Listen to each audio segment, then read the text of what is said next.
Welcome back to Less But Better. You work all day, but still feel like you did nothing. Here's why. We're going to talk about how to stop feeling constantly busy, how to create meaningful focus, and how to build a life that feels peaceful, yet productive.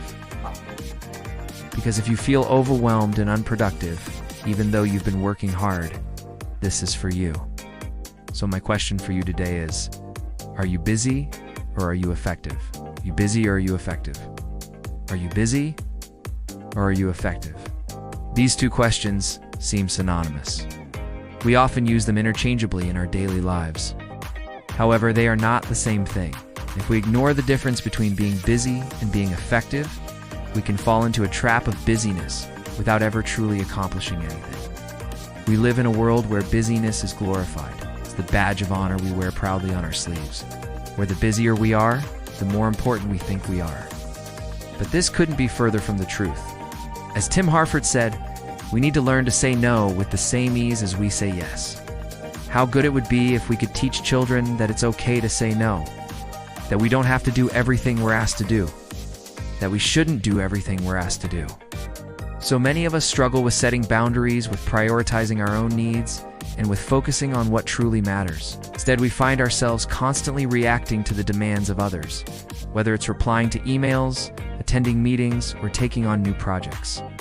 And when we start to realize that we're just running around like headless chickens, it can be really easy to get overwhelmed and burned out. The first step to escaping this cycle is understanding that multitasking isn't real. Our brains are not wired for it. In fact, research shows that multitasking actually reduces our productivity and increases our stress levels. Instead, we should prioritize deep work, which is the ability to focus without distraction on a cognitively demanding task. Deep work allows us to produce high-quality work that has a greater impact on our goals.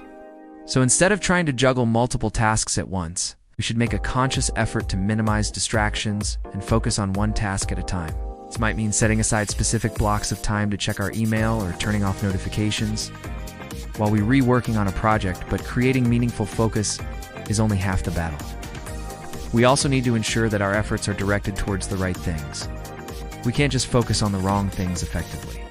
This means being intentional with our time and energy and ensuring that we're spending it on activities that align with our values and goals.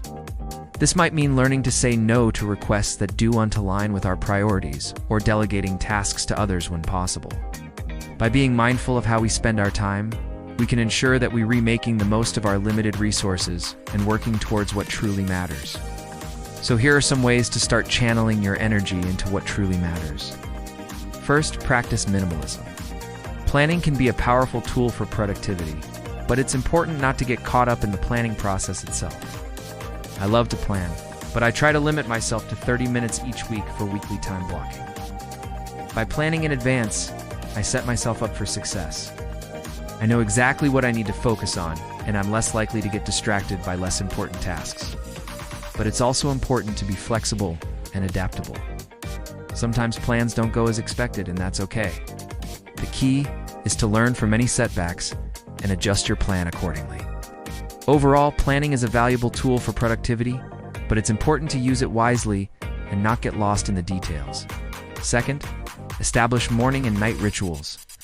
Morning and night rituals can be an excellent way to start and end your day with intention. They provide structure and consistency, allowing you to focus on what is important.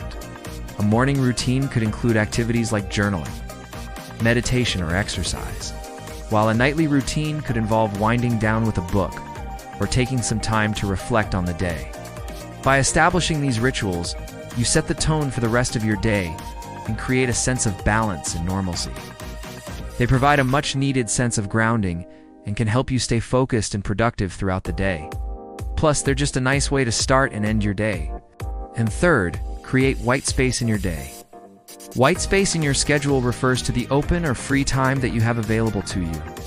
It's the unscheduled space in your calendar that may not seem productive at first glance. However, having white space in your schedule can be incredibly beneficial for your overall well-being and productivity. When you have unscheduled time in your day, you have the freedom to take breaks, recharge, and come back to your work feeling refreshed and focused. It's during this white space that you may find yourself being more creative, innovative, and productive. Having the flexibility in your schedule allows you to seize unexpected opportunities that come your way without feeling guilty or stressed that you're not sticking to a plan.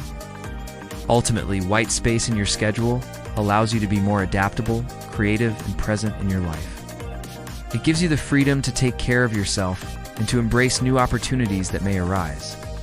So don't be afraid to leave some blank spaces in your schedule and see how it benefits your productivity and overall well-being. If you're finding this helpful, please give this video a thumbs up. It helps the video reach more people and helps me keep making more content like this. Thank you. Next, we need to ask ourselves why we're doing what we're doing. Are our actions aligned with our values and goals? If not, it's time for a change. Let's say you're constantly checking your phone for the latest updates. Why are you doing that? Is it because you're bored? Or is it because you're worried about missing out on something important? If it's the latter, then it's probably worth it. But if it's just because you're bored, then it's probably not worth it. By understanding our motivations, we can better assess whether or not our actions are truly necessary. Once we've established why we're doing something, we need to determine if there's a better way to do it. Is there a more efficient or effective way to accomplish the same goal? For example, instead of multitasking, which reduces our productivity and increases our stress levels, why not try prioritizing deep work, which is the ability to focus without distraction on a cognitively demanding task? This might mean setting aside specific blocks of time to check your email or turning off notifications while you're reworking on a project. By being mindful of our habits and looking for ways to improve them, we can ensure that we're using our time and energy wisely. Finally, we need to be willing to let go of the past. We all make mistakes, and sometimes those mistakes can hold us back. Maybe you failed to meet a deadline, or maybe you didn't finish a project the way you wanted to. But dwelling on past mistakes won't change anything. It will only weigh us down and prevent us from moving forward. Instead, we need to learn from our mistakes and move on. We can't change the past, but we can change how we respond to it. So let's focus on what we can control, which is our mindset and our actions moving forward. In summary, if you want to stop feeling so busy, you need to create meaningful focus in your life. To do this, you need to put your well-being first. Break down tasks efficiently. Eliminate unnecessary commitments. Practice mindfulness and self-care, and cultivate a positive mindset. Remember, you don't have to do everything, just the right things. If you're feeling overwhelmed, take a step back and assess your priorities. What is truly important to you? What do you want to achieve in life? Once you have a clear understanding of your goals and values, you can start to let go of the things that don't align with them. Don't be afraid to say no to new requests or commitments until you have a better handle on your current ones. Finally, remember to be kind to yourself.